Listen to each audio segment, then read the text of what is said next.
I think we all desire connection, and we use stories to do that.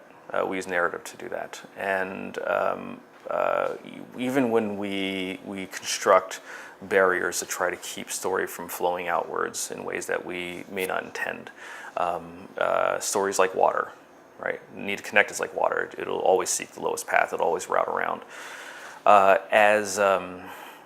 There's a reason why a lot of the more interesting things happening with story is happening outside of the traditional studio system, outside of traditional publishing, and happening in gray spaces that are hard to quantify and hard to monitor right now.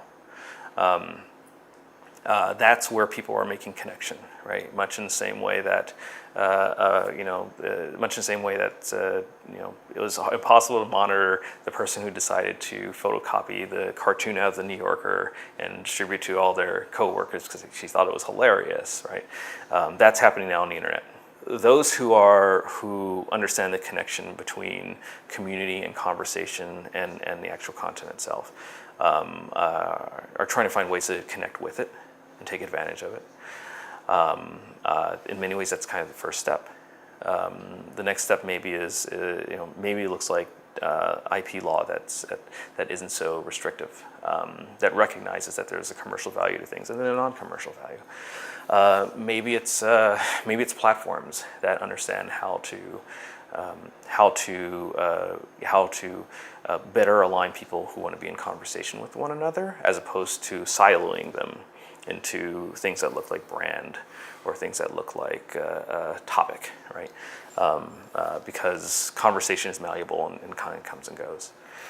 Ultimately, I think that what I hope to have happen is that as creators who sort of come up in these environments understand the value, and I'm still, by the way, using the word value as if there's a market sort of thing to it, right? But as creators sort of come up and realize that there is there's a way to work with audiences, what we traditionally call the audience, these people who we traditionally call passive,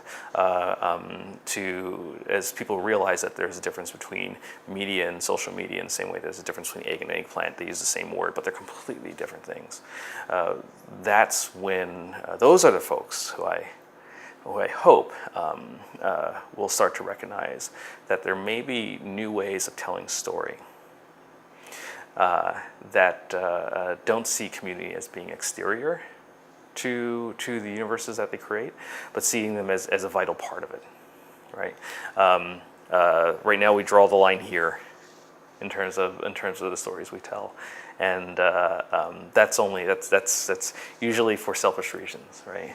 It's usually for reasons that are about me trying to understand myself, me trying to make the thing I do sustainable in an environment that doesn't necessarily understand the rest.